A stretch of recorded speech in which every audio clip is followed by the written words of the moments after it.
Carta de Paulo aos Romanos, capítulo de número 12.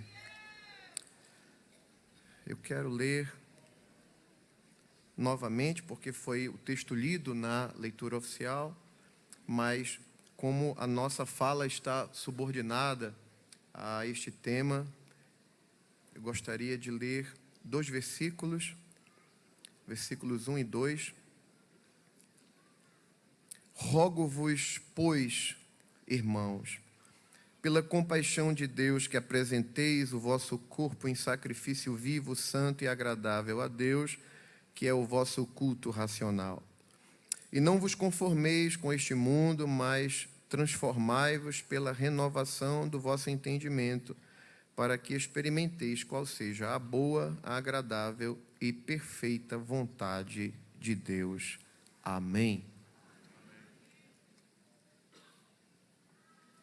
Bem, amados, a carta de Paulo aos Romanos, ela tem como objetivo revelar a justiça de Deus. O escritor do livro Conhecendo as Doutrinas da Bíblia, que é um livro extraordinário, ele divide a epístola de Paulo aos Romanos da seguinte forma. Ele classifica que essa epístola está dividida em um conteúdo doutrinário, em um conteúdo dispensacional, que fala de dispensação, e em um conteúdo prático. Conteúdo doutrinário, porque nessa carta Paulo vai discorrer, vai explicar a questão da justiça de Deus. Ele fala de forma dispensacional, porque tanto trata do plano divino, o plano divino com relação à igreja do Senhor, bem como com relação à nação de Israel. Aqui do capítulo 12 ao 16, nós encontramos o conteúdo prático dessa epístola. E é interessante quando nós lemos a expressão rogo-vos, pois, o termo grego para pois aqui, na verdade, ele como que faz uma aplicação. É como que Paulo está discorrendo sobre todo esse conteúdo, quando chega aqui no capítulo 12, quando ele diz assim, rogo-vos, ou seja, eu estou pedindo, convocando vocês com toda a humildade, pois, esse pois é em virtude de tudo aquilo que foi discorrido, tudo aquilo que vocês aprenderam, por causa de tudo isso que vocês acabaram de receber, eu rogo que vocês apresentem os vossos corpos em sacrifícios vivo, santo e agradável a Deus, que é o vosso culto racional. O versículo 2, ele deixa muito claro como isso se revela de forma prática, quando ele diz, e não vos conformeis, ou seja, não tomem a forma, ou não caibam na forma deste mundo, mas transformai-vos pela renovação do vosso entendimento. Aqui a gente pode entender de forma muito, muito clara esse aspecto prático do conteúdo da epístola de Paulo aos Romanos, quando ele diz, transformai-vos pela renovação do vosso entendimento. O que Paulo deixa claro como o agente principal da transformação do salvo é a renovação do seu entendimento. Quando a gente fala da transformação do crente, normalmente nós associamos a transformação ao aspecto da obra regeneradora do Espírito Santo, né? A gente entende que o crente salvo ele é transformado porque possui o Espírito Santo, a presença de Deus atuando, moldando o caráter. Mas quando Jesus fala do Espírito Santo como consolador na vida do crente, ele chama o Espírito Santo de Espírito da verdade. E o que o Espírito Santo faz na vida do salvo está diretamente relacionado com o conteúdo que o salvo recebe, e não apenas recebe, mas põe em prática. Quando nós compreendemos a palavra, quando nós recebemos um conteúdo novo da palavra, estamos sempre aprendendo. E esse aprendizado, esse conhecimento que nós absorvemos, renova a nossa compreensão, a nossa mente, o nosso entendimento. O resultado prático disso é uma transformação. Então, é impossível que haja transformação plena sem uma renovação do conhecimento, do saber na presença de Deus. Se você me entende, diga amém. Quando nós olhamos para essa questão, né, de uma transformação que vem em decorrência de um conhecimento novo, de algo que nós aprendemos, do saber, e é interessante que esse conceito está em toda a Escritura. Salomão, quando fala disso, ele diz que o caminho ou a senda do justo é como a luz da aurora, que vai brilhando, brilhando, brilhando até ser dia perfeito. Isso fala de aperfeiçoamento, de transformação em termos práticos. Contudo, quando nós verificamos o que Paulo apresenta como consequência disso, ele diz que essa transformação que vem em decorrência dessa renovação do entendimento, ela abre o caminho para que nós possamos experimentar a vontade boa, agradável e perfeita de Deus. Como consequência, nós deduzimos que quando limitamos o nosso saber, ou quando fechamos as portas para que possamos crescer nesse conhecimento, automaticamente nós estamos também nos privando de experimentar essa vontade específica de Deus para as nossas vidas, que é uma vontade agradável, boa e perfeita. Quando a gente fala disso, eu acho que a maneira mais prática da gente entender isso aqui, eu penso que é exemplificando. Eu gostaria de falar pelo menos de 4 mulheres da Bíblia. Eu falo 4 porque elas estão em pares, mas eu observo algumas mulheres, dessas que eu vou citar para você, que elas tinham um conceito de Deus, um conceito de culto, porque o foco dessa noite é a gente aprender como isso gera na vida da mulher cristã, que tem sua mente renovada, uma vida de contínuo culto a Deus. No Antigo Testamento, as mulheres, o contato que elas tinham com o culto era muito limitado, até porque, tanto na participação como no papel que elas desempenhavam. Isso porque a mulher judia, via de regra, ela dependia das festas solenes, né? Aqueles encontros, aquelas convocações que normalmente estavam relacionadas à Páscoa, Pentecostes, Ano do Jubileu, as festas principais do calendário judaico, e elas não tinham tanto protagonismo. Porém, nós encontramos na Bíblia 2 mulheres que elas são impactadas com uma revelação que traz um conhecimento específico para a vida delas. A gente tem um exemplo de Isabel, que era de linhagem sacerdotal. Se a gente fosse tentar colocar num contexto mais atual, a gente poderia chamar Isabel de uma mulher que vem de uma família de pastores, ou de uma linhagem sacerdotal. Ela era da linhagem de Arão, casada com um sacerdote.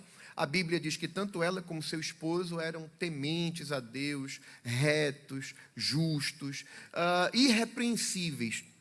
Assim, o escritor do Evangelho, né, o Evangelho de Lucas, né, melhor dizendo, o médico que escreveu esse Evangelho, classifica Isabel e seu marido dessa forma. A Bíblia diz que o marido de Isabel, que estava exercendo o sacerdócio, recebe a visita do anjo Gabriel, e ele recebe a revelação de que Deus havia escutado a oração deles e que eles teriam um filho.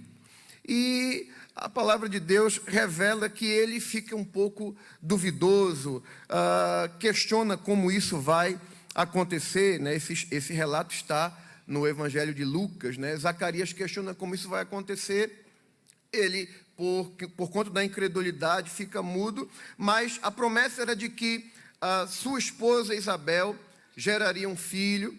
Ele seria chamado João, né? O cumprimento da profecia de Isaías, né? Que fala da voz que clama no deserto. Joãozinho Batista seria filho de Zacarias e Isabel.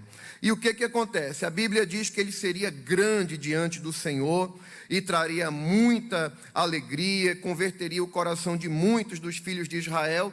E o que acontece? Esse conhecimento veio para Isabel, e a gente observa que a partir desse conhecimento que ela tem, da vontade de Deus específica para a sua vida, a vida de Isabel, ela muda radicalmente. Talvez você me ouça e diga assim: mas pastor, o senhor está falando de uma revelação divina. Sim, para Isabel foi uma revelação divina, foi uma revelação de um anjo. Porém, o que para Isabel foi uma revelação, o que melhor dizendo, o que para Zacarias foi um contato angelical, que trouxe a informação de que ela geraria João Batista, apesar de ter sido uma revelação, algo sobrenatural, contudo, essa experiência ela se torna registro na Escritura. E a Bíblia diz que tudo que foi escrito, para o nosso ensino foi escrito. Então, uma vez que esse conhecimento ele é escrito, ele compõe o Evangelho de Lucas, a gente aprende que a lição obtida com essa experiência de Isabel traz princípios que devem ser observados por toda mulher que procura, dentro de uma realidade de ter uma mente renovada, viver essa ideia de culto contínuo a Deus. Eu sei que está parecendo um pouco teórico, mas no desenrolar disso aqui você vai entender onde a gente quer chegar. Quem vive uma experiência semelhante é Maria. A Bíblia diz que Maria também recebe a visita do anjo Gabriel. Você conhece a história, ele saúda ela, né? Fala que ela seria a mãe do Filho do Altíssimo, que o seu filho, um pouco diferente da mensagem que Zacarias recebe, porque Zacarias diz que o filho dele seria grande. Gabriel diz a Maria que o filho dela também seria grande, porém com um acréscimo, que ele seria filho do Altíssimo e Deus lhe daria o trono de Davi, seu pai. Maria questiona, você conhece a história, o anjo Gabriel diz que o Espírito do Senhor desceria sobre ela, a virtude do Altíssimo a cobriria, mas há um detalhe interessantíssimo aqui, é porque depois do anjo Gabriel revelar esse conhecimento para Maria, Maria recebe esse conhecimento e ela tem, ela voluntariamente se coloca à disposição, ela coloca a sua vida à disposição de Deus, porque ela diz assim, eis aqui a serva do Senhor, cumpra-se em mim segundo a tua palavra, ou seja, ela se coloca à disposição. Mas o que eu acho interessante na revelação de Gabriel para Maria, é porque tem uma informação aqui que a princípio quando a gente olha, a gente questiona, por que Gabriel fala isso para Maria? No meio de toda essa revelação de informação, Gabriel meio que solta uma dica para Maria. Ele diz assim, eis que também Isabel, tua prima, a velhinha que não podia engravidar, está no 6º mês. Está no 6º mês de gravidez, aquela que era chamada estéril. Vamos prestar atenção aqui. Você não vai ver Gabriel dizendo, orientando Maria a procurar Isabel. Ele apenas compartilha uma informação. O que a gente infere do texto aqui? O que a gente percebe? Ora, quando Gabriel libera essa informação para Maria, ainda que ele não dá nenhuma orientação específica, ainda que ele não diga faça assim, não, ele apenas compartilha. A Bíblia diz que depois de Maria se colocar à disposição de Deus, dizer, eis aqui tua serva, faça em mim como o Senhor quer e tal, voluntariamente, Maria decidiu ir para a casa de Isabel. Gente, a gente aprende muito com a atitude dessas duas mulheres. Elas recebem um conhecimento. A partir daquele conhecimento, e você vai ver que isso reflete na forma de culto delas, porque até então o culto delas tem a ver com os moldes do culto judaico. Mas depois de receberem esse conhecimento, essa revelação, você vai perceber que a ideia do culto para Isabel e para Maria já não está condicionado ao padrão do ambiente de culto judaico. Agora não está mais, ainda que elas continuam cumprindo os requisitos, né? A Bíblia diz que Maria, quando Jesus nasce, ela vai lá, oferece o sacrifício, ela cumpre todo o requisito, porém a vida tanto de Isabel como de Maria não está apenas restrita àquilo que o culto judaico apresentava. A partir desse momento, elas recebem esse conhecimento, elas são transformadas com essa informação de tal maneira que a vida delas se torna um culto.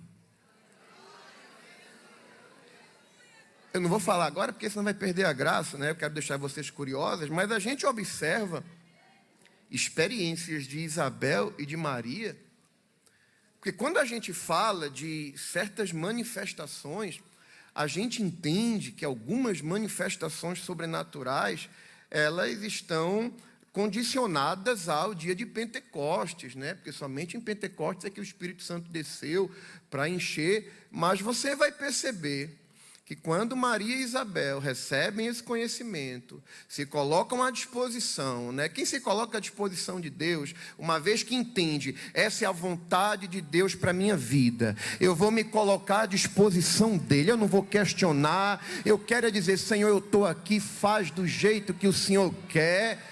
Entendeu? Quando a gente tem essa postura, automaticamente o curso da nossa vida passa a ser dirigido por Deus de uma forma extraordinária. É um caminho que nos leva pela vontade que é boa, agradável e perfeita. Dá tudo certo.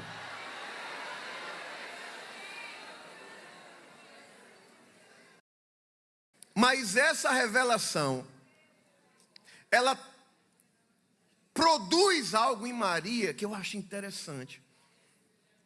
Porque Maria recebe uma promessa extraordinária do tipo, trocando em miúdos, filhinha, olha, o que Deus vai gerar através de ti é grande demais. Que Deus vai gerar através de ti, não vai só te abençoar, vai abençoar o mundo todo. Deus vai dar o trono de Davi. Em outras palavras, tu vai gerar o rei, tu vai gerar o Messias. Mas Maria tem uma atitude que eu acho fantástica. Porque Maria podia pensar, eu recebi uma promessa muito grande. Eu recebi um chamado muito lindo. Deus investiu algo muito valioso em mim. Mas sabe qual é a atitude de Maria? Mas espera aí, minha prima Isabel já tem uma idade avançada, né? E vocês aqui sabem melhor do que eu que a gravidez, né, depois de uma certa idade, envolve risco. Maria vai para a casa da prima dela, Isabel. Isso revela tanto. E a gente entende por que Deus escolhe Maria, gente. Maria tem aspectos no caráter que ensina muito para a gente. Maria, por mais que recebeu uma promessa fantástica, mas olha a humildade dela. Glória a Deus, né? Eu estou grávida, o Espírito Santo desceu sobre mim, mas Isabel é mais antiga, ela tá mais, ela começou esse processo primeiro do que eu, então ela tem mais experiência, eu vou colar com ela.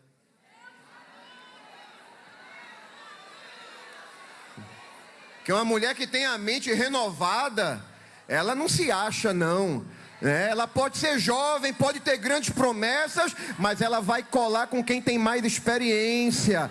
Isabel é filha de sacerdote, é casada com sacerdote, e querendo ou não, o que Deus tem com Maria está associado ao que Ele tem com Isabel. Ainda que a promessa, aquilo que Deus vai gerar em Isabel, não é do mesmo tamanho daquilo que Ele vai gerar em Maria, não tem a mesma proporção, mas Maria não está para competir, Maria não está para dizer o que Deus me chamou para fazer é mais importante do que Ele te chamou para fazer. Não, a gente cola junta, eu te ajudo, tu me ajuda.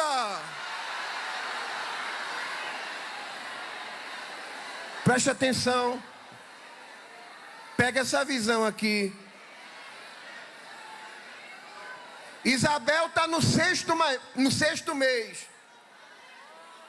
Sabe quanto tempo Maria ficou com ela, lá nas montanhas? Ela morava lá, né? 3 meses. Já eu digo um detalhe interessante aqui. Quando Isabel recebe a visita de Maria, eu acho interessante, é a forma como Isabel recebe Maria. Porque se Isabel... Ô pastor... Se Isabel fosse como algumas mulheres que eu conheço, quando Maria chegasse, ela ia olhar assim, ó. A menina dessa aí. Mas mulher que tem a mente renovada, que se coloca à disposição de Deus,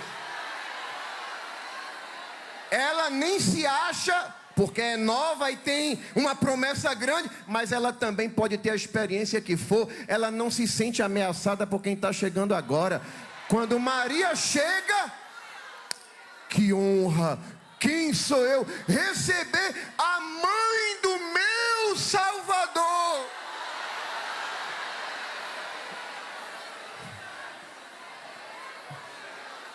Eu acho que você já entendeu onde é que o Espírito Santo quer chegar aqui, né? Uma mulher que tem a mente renovada, ela sofre transformações que fazem com que ela entenda que na obra de Deus não tem espaço para competição. A gente não está para medir o que Deus tem na tua vida com o que tem na minha vida. Se tu prega de um jeito, eu prego de outro, não importa. A graça de Deus, ela é multiforme. Do jeito que Deus te usa, Maria, Ele também usa Isabel para cumprir o propósito dele na terra. Se tu pegou essa visão, levanta a tua mão, abre a boca e dá glória. Aleluia.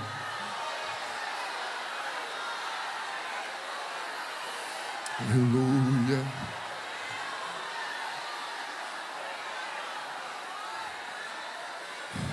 Lá em... Escuta isso aqui. Já você dá agora, mas escuta isso aqui. Lá em Santa Cruz a gente tem um jeito de falar, né? Quando a gente vê umas coisinhas, umas picuinhas, a gente diz assim, mas é um moído. Mas aqui não tem espaço para moído, não.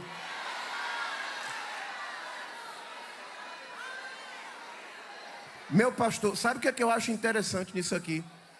A gente percebe a sinceridade, tanto de Isabel como de Maria. Por quê? Porque esse mesmo sentimento é projetado nos filhos que elas geraram. Você percebe, é Maria, que Maria podia pensar, eu vou ser a mãe do Messias, do descendente de Davi, eu vou lá cuidar de uma velhinha lá. Não, é minha prima, é mais velha, tem mais experiência, eu vou estar lá junto dela. É uma honrando a outra. É uma ficando feliz por aquilo que Deus tem na vida da outra.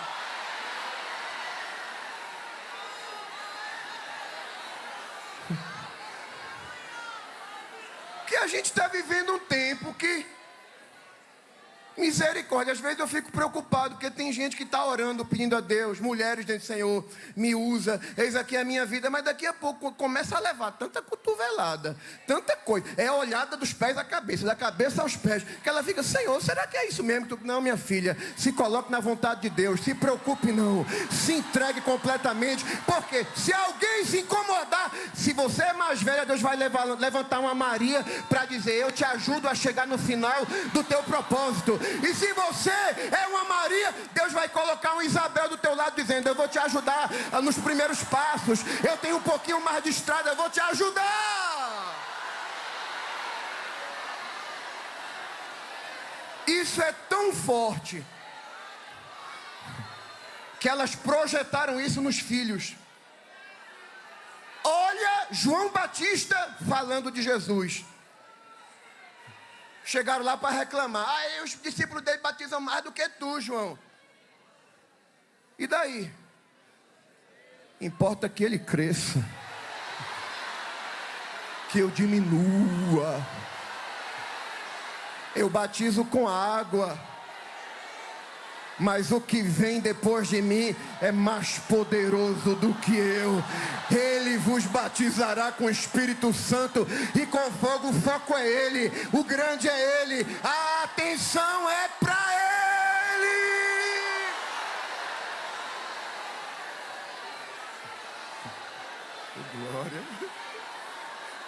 Que glória. Segura só um pouquinho esse glória. Escute isso aqui. Mas o que é lindo é que quando você percebe Jesus falando de João, Porque parece que eles absorvem isso das mães que tiveram. Quando Jesus fala de João, ele diz assim: dos nascidos de mulher, não houve ninguém maior do que João. Ele só não é maior do que o Messias, mas naquilo que Jesus pode projetar João, ele projeta. Porque quem tem a mente transformada trabalha para projetar o outro. Eu quero ver tu brilhando também. Aleluia. Isso é tão bonito, gente, quando a gente olha os evangelhos. Pode prestar atenção. Quando Jesus recebe a notícia da morte do seu primo, João Batista, primo em segundo grau, a Bíblia diz que Jesus se retirou para ficar sozinho. Mexeu com ele.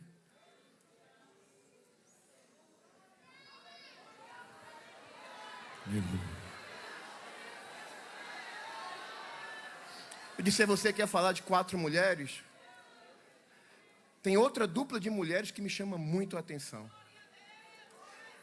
Poderiam ser 3, mas uma delas teve a mesma experiência que a sua colega, recebeu informação, teve a oportunidade de aprender coisas que transformariam a sua vida para sempre, mas entrou por um ouvido e saiu pelo outro.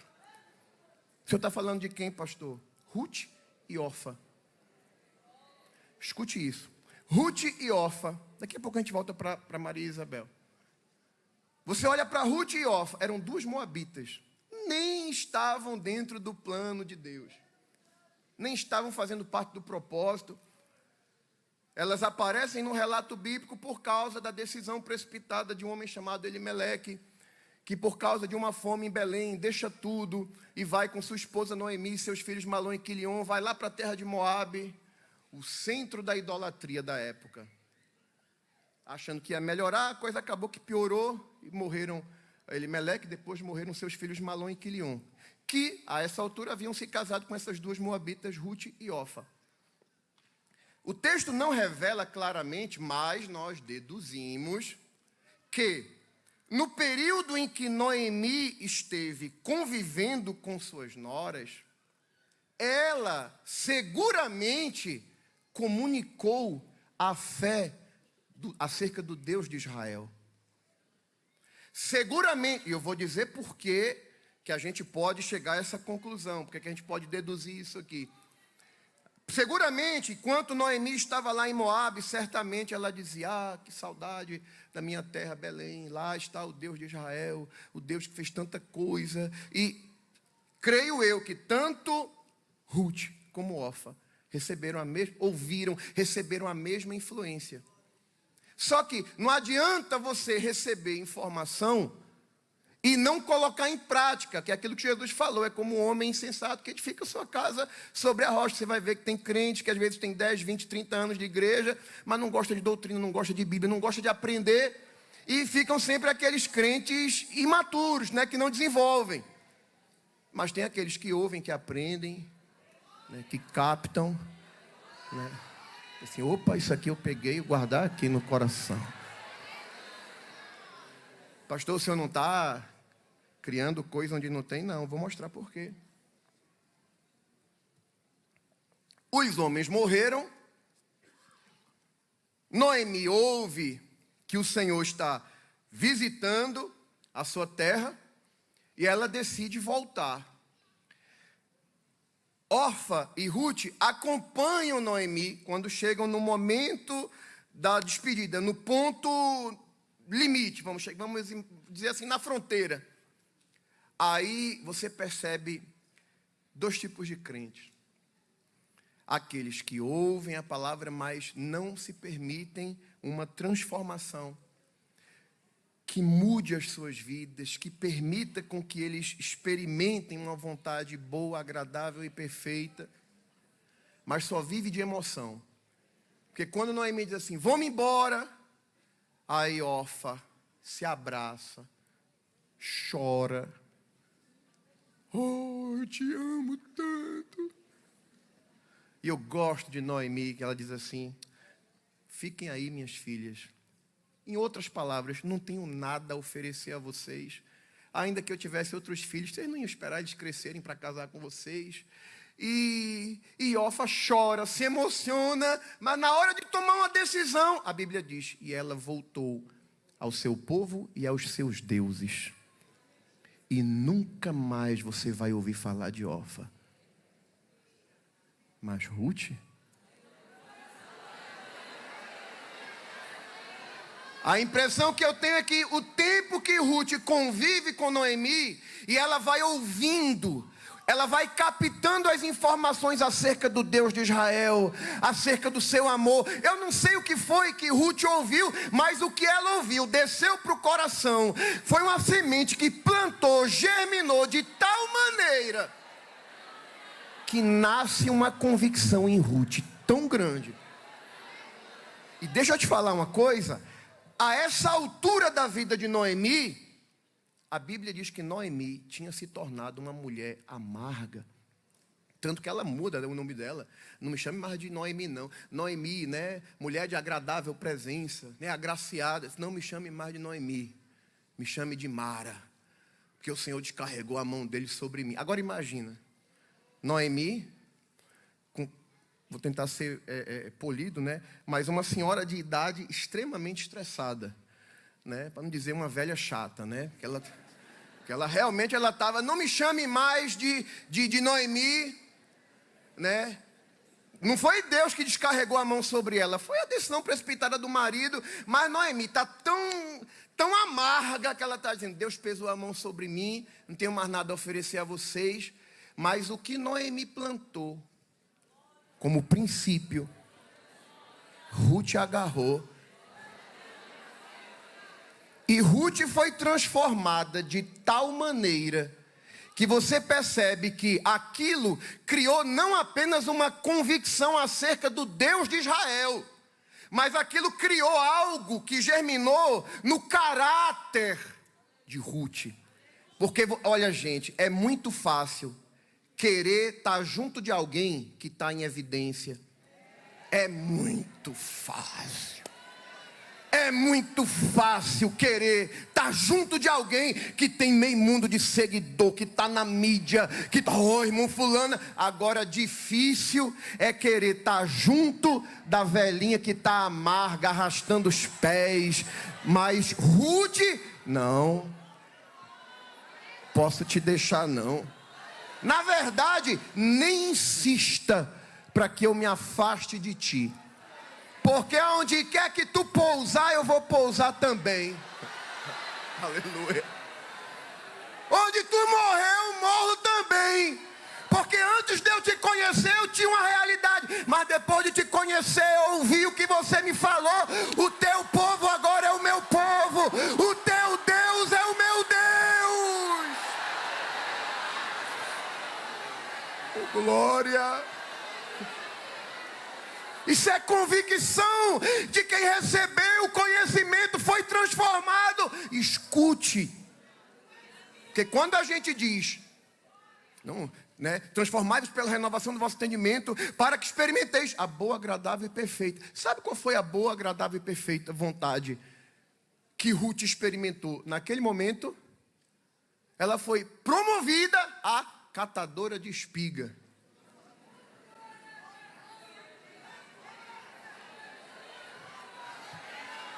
Mas estava dentro da vontade de Deus. Passou a viver, isso é lindo.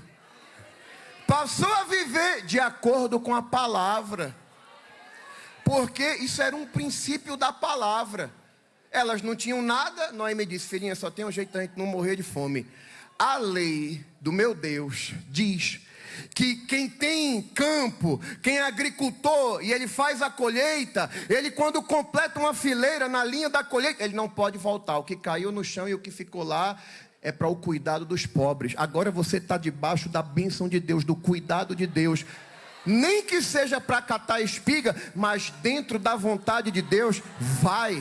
Porque a vontade é boa, agradável e perfeita. Enquanto, aleluia. E eu acho lindo, gente. É que ela fez isso, não tinha vantagem nenhuma, era por princípio.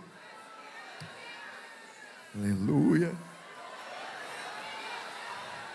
É Noemi ensinando a mais nova, e a mais nova cuidando da mais velha. Por que o senhor está repetindo isso, pastor? Porque hoje a gente está vivendo um tempo que tem muita gente que, porque assistiu 2, 3, meia dúzia de influenciadores de internet, não, eu tenho muito potencial, eu tenho muito vigor, e estão querendo travar, segurar, não deixar eu desenvolver. Não, querido, é porque para que Deus comece a liberar a bênção dele, primeiro ele vai te colocar junto de uma Isabel, que vai te dar o caminho das pedras.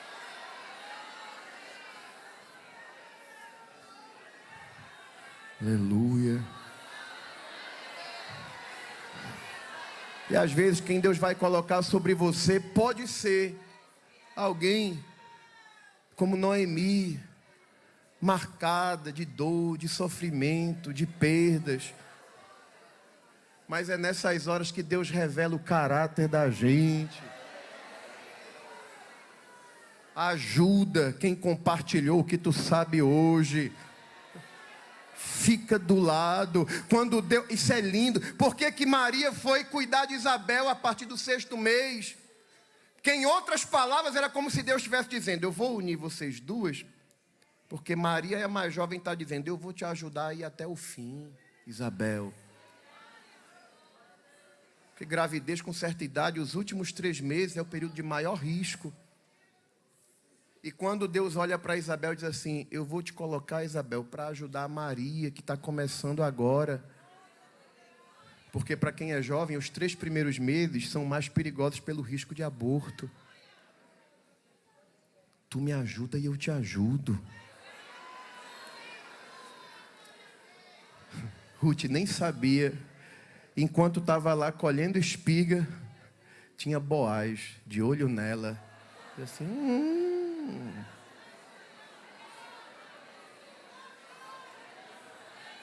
quem é essa jovem? Aleluia. Deus tem recompensa para quem é fiel, para quem tem princípio, para quem tem gratidão. Porque o tempo de tanta ingratidão, esse tempo que a gente está vivendo, mas mulher que tem a mente renovada, transformada, ela é agradecida. Ela pode estar amarga hoje, mas o que eu sei de Deus eu aprendi com ela. Eu vou cuidar dessa velhinha. Oh, glória. Aleluia. Eu sinto uma graça de Deus aqui. Aleluia.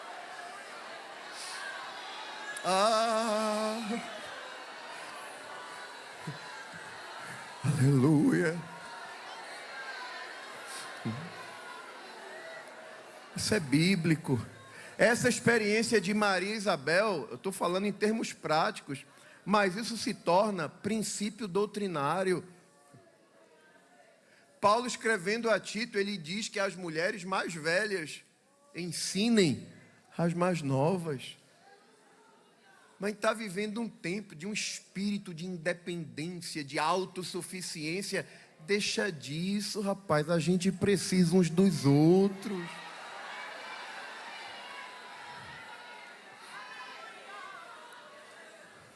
Me lembro quando meu pastor me chamou e disse que nós iríamos ao campo missionário.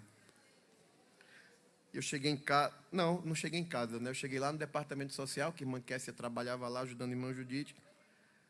Aí eu disse: está ocupada? Ele disse: não, o quê? Eu disse: não, é porque o pastor disse que a gente vai para o campo missionário, essa semana a gente pega as contas e vai embora. Ela: ai meu Deus, né? Não, sente aí. Quase que ela grita, né? Mayday.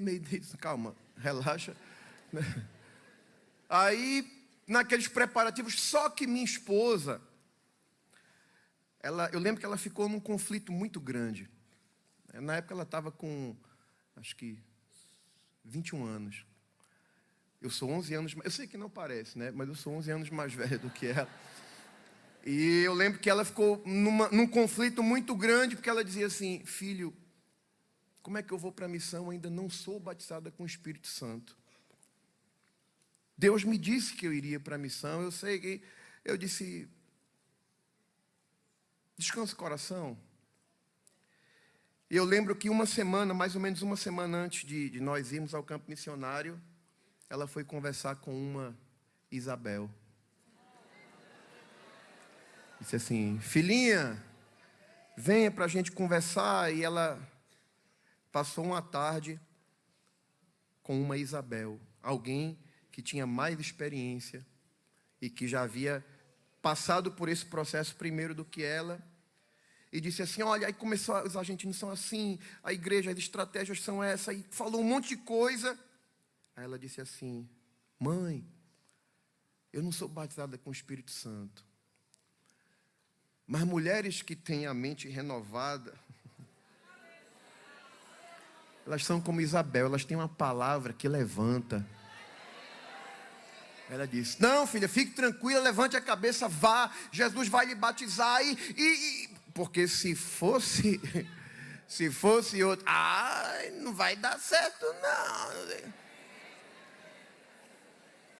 Mas Deus ainda tem Isabel nessa igreja. Assim, coragem, filha, vá, Deus vai lhe ajudar. E fomos. E eu lembro que a gente foi, né, desenvolvendo, e sempre com as orientações do pastor da igreja. E lá tem a USADAR, que é como se fosse o Congresso de Mulheres lá da Argentina. É um momento bem, bem especial, acontece junto da Assembleia Anual. E nesse período eu lembro que Kessia tinha aparecido uns nódulos na tireoide dela. E ela ficou muito preocupada porque estava em ambos os lados da tireoide. E o evento estava acontecendo. E essa mesma Isabel, que deu essa palavra de orientação, de ânimo, no momento, né, no término de uma das ministrações, ela desceu, e ela foi até onde Kessia estava, e ela foi orar por Kessia, né? Senhor, olha a tireoide de Kessinha e tal. E no que ela estava orando, né, para que Deus fizesse um milagre na tireoide, Jesus não quis curar a tireoide, mas quando ela abraçou, Jesus batizou ela com o Espírito Santo.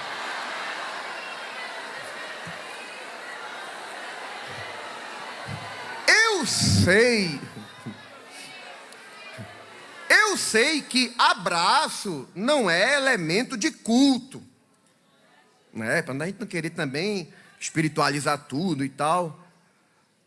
Mas eu sei que uma mulher mais experiente, que abraça uma mulher mais jovem, com um sentimento de prossiga, Senhor ajuda, Senhor levanta. Jesus gosta tanto disso, que ele poderia dizer, eu poderia batizar ela em qualquer outra circunstância, mas para provar como eu me agrado desse sentimento de amor, de comunhão, de torcida, de uma pela outra, eu vou te batizar no abraço. Jesus tem tanta coisa para fazer aqui.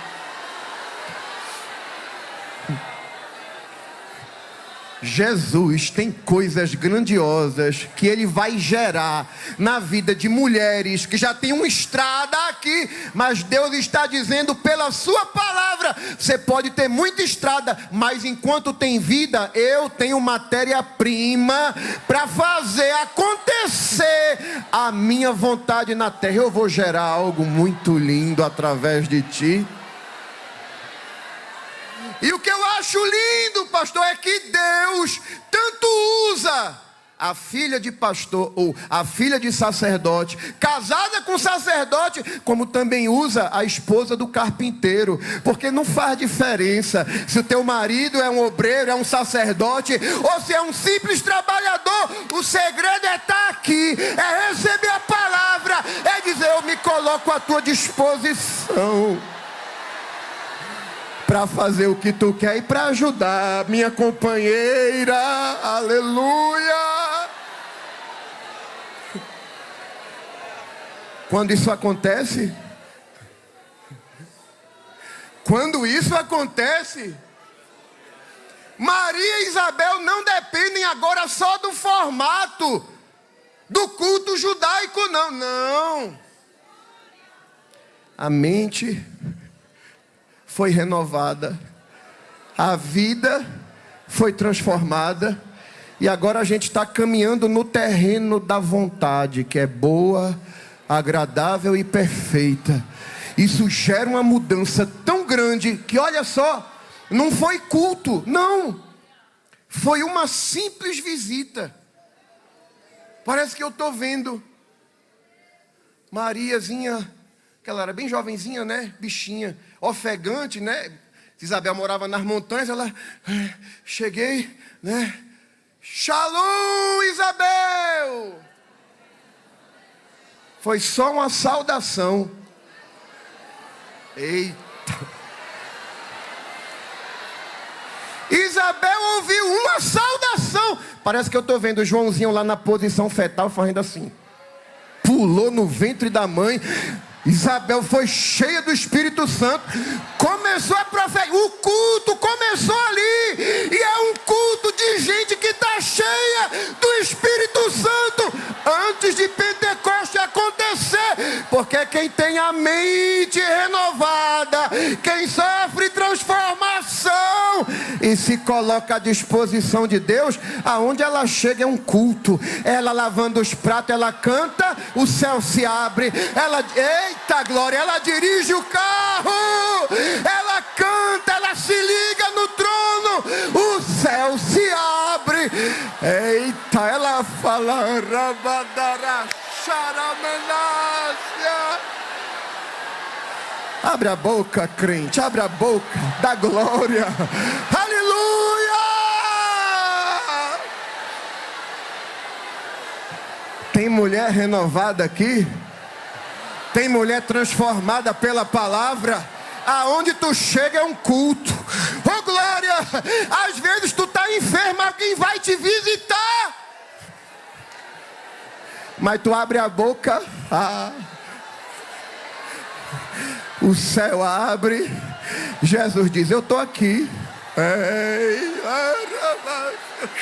Levanta a tua mão. Levanta a tua mão, recebe uma graça que Deus está mandando aqui.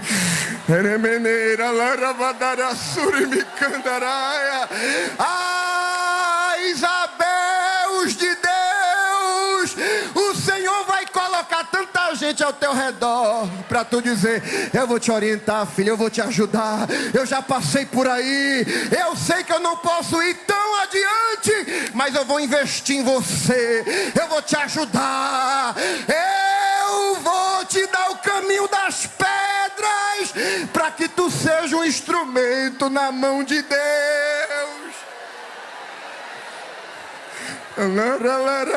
Eu estou sentindo a graça. Quem tem glória, abre a boca para dar glória.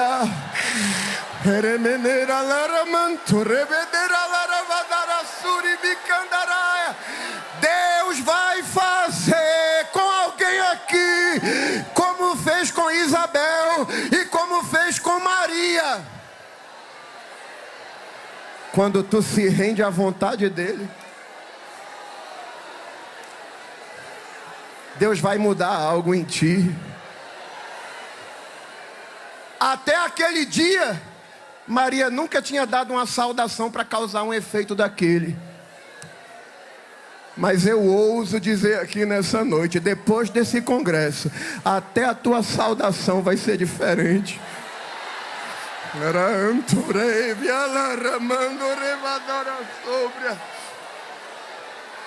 Maria, aleluia, apesar da tua simplicidade, da tua inexperiência, apesar de tu não vir de uma linhagem sacerdotal, mas o céu olhou para ti, fez um investimento tão alto, colocou promessas em você. Mas eu sou nova, eu não sei. Te preocupa não, eu tenho Isabel para te ajudar. Enquanto tem alguém torcendo para dar errado, Deus tem seus instrumentos na terra que se alegram quando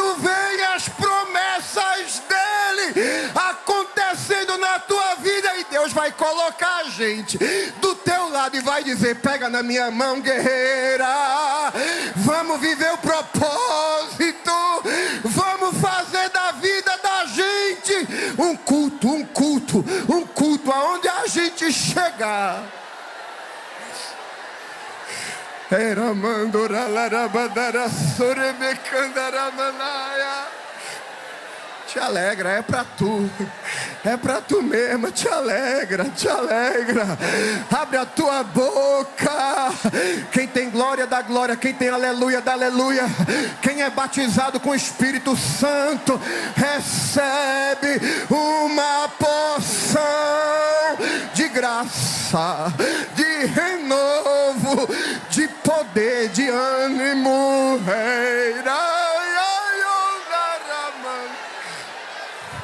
Era manarada gachore me candaralarabadara sobria. Eira ramando revada gachore pra mantiofá. O que eu vou te dar vai ser pra alegria de muitos.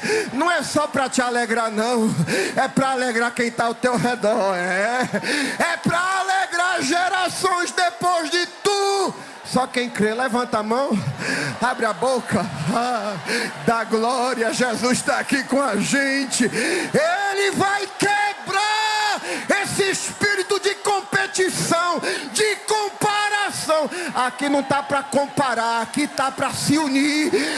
Aqui a gente caminha junto, porque é nessa unidade, é nessa comunhão, é eu torcendo pelo meu irmão, é tu torcendo pela tua irmã, que o céu se abre, a conexão com o trono é direita. Eu estou sentindo essa conexão aqui.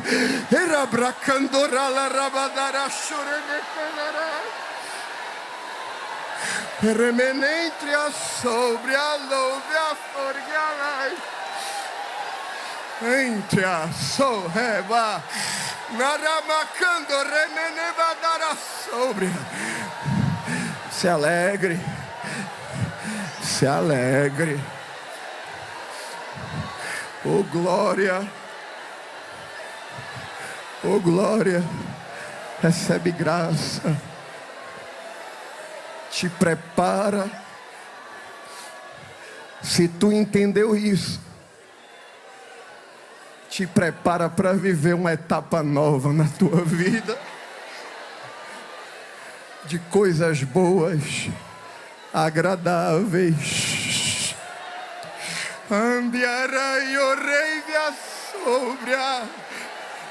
Algo bom vai acontecer, mulher. Mulher marcada por frustrações, como Isabel, achava que não iria mais acontecer, não ia dar mais tempo, mas o Deus de surpresa desceu no lugar de trabalho de Zacarias, dizendo: aquela oração antiga eu vou cumprir, eu vou fazer.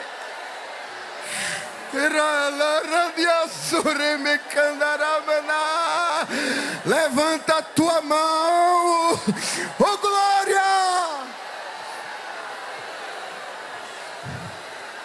Não é movimento não, mas se puder, coloca a mão no ombro dessa irmã que está do teu lado e diz: eu estou contigo, conta comigo. Eu quero ver a promessa de Deus acontecendo na tua vida. Conta comigo, conta comigo, conta comigo, conta comigo, conta comigo. Sai da frente, inferno, porque aonde tu pisar